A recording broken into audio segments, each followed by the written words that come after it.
Hello friends, तो कैसे हो आप सब लोग। आज का क्वेश्चन जो है, सिद्ध कीजिए कि वर्गमूल 5 एक अपरिमेय संख्या है। तो हम क्या करेंगे फ्रेंड्स, सबसे पहले इसको एक कल्पना करेंगे कि माना जो वर्गमूल 5 है एक परिमेय संख्या है। तो यहाँ पे लिखेंगे, क्या लिखेंगे, माना वर्गमूल 5 एक परिमेय संख्या है। तो जब यह एक परिमेय संख्या है तो परिमेय संख्या जो है किस रूप में रहता है, p/q के रूप में रहता है। तो वर्गमूल 5 बराबर क्या हो जाएगा, p/q हो जाएगा। इसको दे देते हैं समीकरण नंबर 1। और जहां q बराबर नहीं है शून्य, अर्थात q के स्थान पे शून्य नहीं होना चाहिए, शून्य के अलावा कोई भी अंक हो सकता है, तथा p और q सह अभाज्य हैं।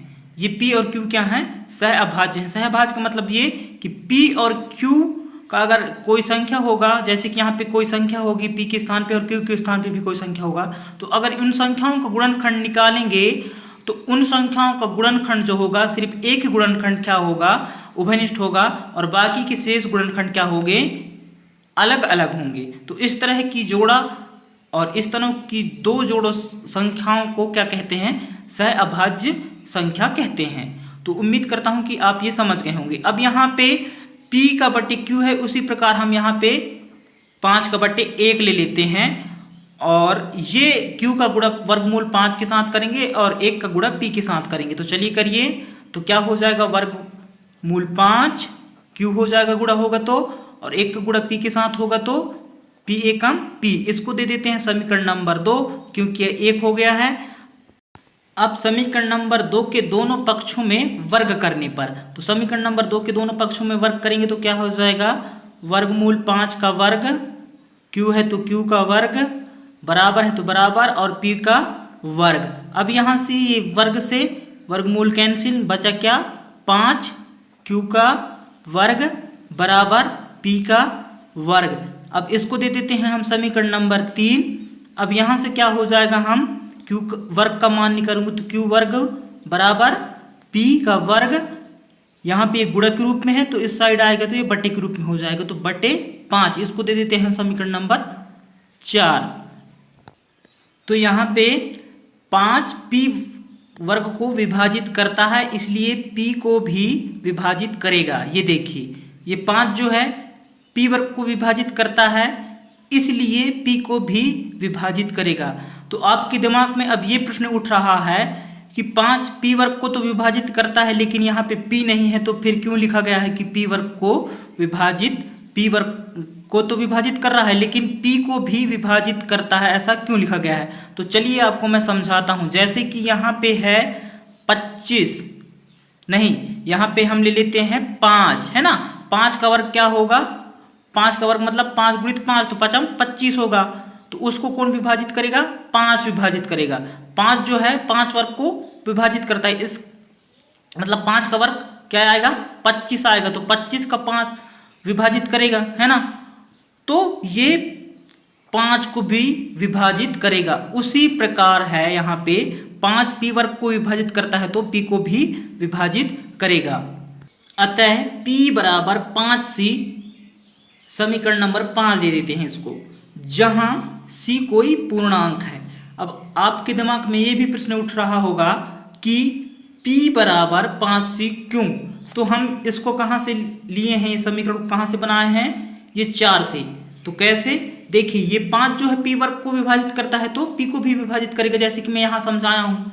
तो उसी प्रकार अगर इस समीकरण को हम कैसे बनाए हैं, p बराबर 5c, मैं आपको समझा रहा हूँ। जैसे कि यहाँ पे ले लेते हैं 25/5, है ना, 25/5। तो अगर इसको हम समीकरण के रूप में लिखेंगे तो क्या लिखेंगे, 25 बराबर ये वाली 5 गुणित c लिखेंगे। तो c के स्थान पे कोई पूर्णांक है, पूर्णांक मतलब कोई संख्या, तो c के स्थान पे यहाँ क्या होगा, यहाँ पे 5 होगा। तो 5 का गुणा 5 के साथ करेंगे तब कितना प्राप्त होगा, 25 प्राप्त होगा। उसी प्रकार हम यहाँ पे ये p वर्ग है तो p वर्ग को ना लिख के इस p को लिखें, क्योंकि p को भी विभाजित करता है। तो p बराबर क्या लिखे हैं, 5, ये वाली 5, और ये c, मतलब ये c कोई पूर्णांक है, कोई संख्या है।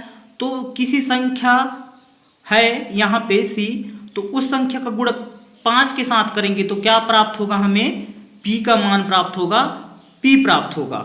इसलिए हमने यहाँ पे लिखा कि p बराबर 5c। तो उम्मीद करता हूँ कि ये जो समझाए हूँ आपको, ये कैसे लिखे हैं समीकरण नंबर 5, ये आपको समझ में आ गया होगा। तो अब आगे क्या करते हैं, समीकरण नंबर 5 से p का मान समीकरण नंबर 3 में रखने पर, तो समीकरण नंबर 5 में p का मान क्या है, 5c है। इसको किस में रखना है, समीकरण नंबर 3 में रखना है। तो समीकरण नंबर 3 ये है ना। तो समीकरण नंबर 3 को लिखिए। समीकरण नंबर 3 है 5q का वर्ग है, 5q का वर्ग बराबर, तो बराबर p कह रहा है, तो p का मान रखना है 5 से, तो p बराबर है 5c। तो p के स्थान में 5c, ये p के स्थान में 5c। अब p का वर्ग कह रहा है, तो इन दोनों का क्या हो जाएगा, वर्ग हो जाएगा। अब यहाँ पे क्या होगा, 5q का वर्ग बराबर, कोष्टक हटाएंगे तो दोनों में वर्ग, तो 5 का वर्ग और c का भी वर्ग। अब यहाँ पे क्या होगा, 5q का वर्ग बराबर, 5 का वर्ग मतलब 5 गुणित 5 तो 5 25 हो जाएगा, और यहाँ पे c का वर्ग हो जाएगा। अब यहाँ से हम q वर्ग का मान निकालेंगे, तो q वर्ग बराबर क्या होगा, 25 c का वर्ग, ये वर्ग है, और बटे ये 5 यहाँ पे आ जाएगा। अब इसको काट देते हैं, तो 5 एकम 5 और 5 25, ये कट गया। तो यहाँ पे यहीं पे लिख दे रहा हूं। तो ये q वर्ग बराबर क्या आ गया, q वर्ग बराबर आ गया 5c का वर्ग। अगर इसको हम या करके लिखें तो क्या हो जाएगा, ये 5c का वर्ग बराबर q का वर्ग।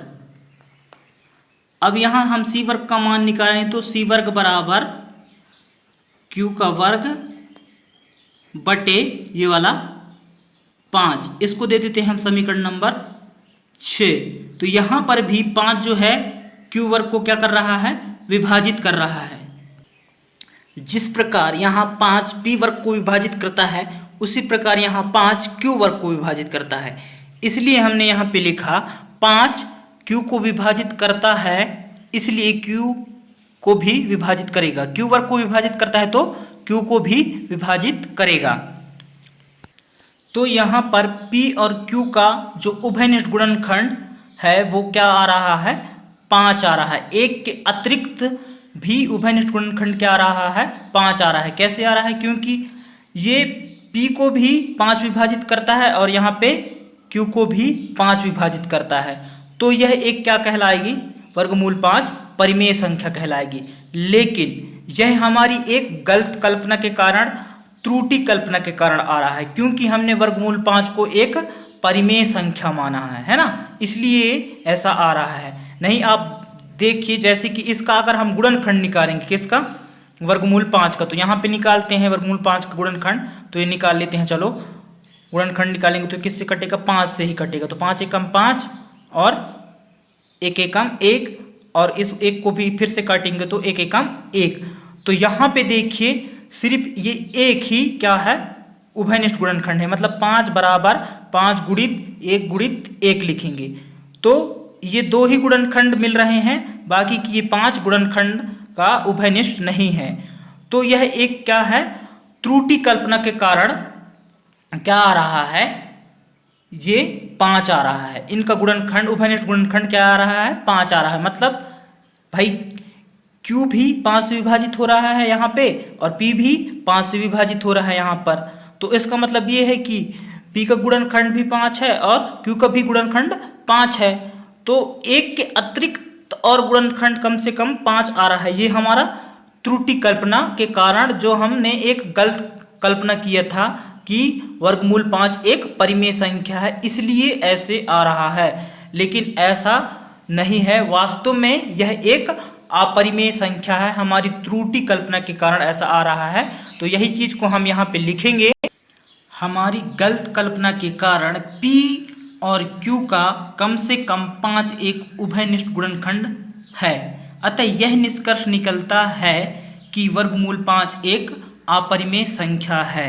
चूंकि आपको मैंने ये दिखा ही भी दिया वर्गमूल 5 का गुणनखंड निकाल के, तो सिर्फ एक के अतिरिक्त कोई अन्य जो है गुणनखंड, ये 5 है लेकिन इसका उभयनिष्ठ गुणनखंड नहीं आ रहा है, कॉमन नहीं आ रहा है, सिर्फ एक ही 1 2 है, तो एक के अतिरिक्त कोई अन्य उभयनिष्ठ गुणनखंड नहीं है। लेकिन यहाँ पर जो है, यहाँ पर बता रहा है कि Q का गुणनखंड भी 5 है और P का गुणनखंड भी 5 है। तो ये इसलिए आ रहा है क्योंकि हमने यहाँ पे माना था कि वर्गमूल 5 एक परिमेय संख्या है, इसलिए ऐसे आ रहा है। लेकिन वास्तव में ऐसा कुछ नहीं है, हमारी त्रुटि कल्पना के कारण, गलत कल्पना के कारण P और Q का कम से कम 5 एक उभयनिष्ठ गुणनखंड आ रहा है। अतः यह निष्कर्ष निकलता है कि वर्गमूल 5 एक अपरिमेय संख्या है। इति सिद्धम, यही सिद्ध करना था। अगर आपको वीडियो पसंद आई होगी और आपने चैनल को सब्सक्राइब नहीं किया है तो प्लीज़ चैनल को सब्सक्राइब कर लें और वीडियो कर दीजिए like. Thank you so much.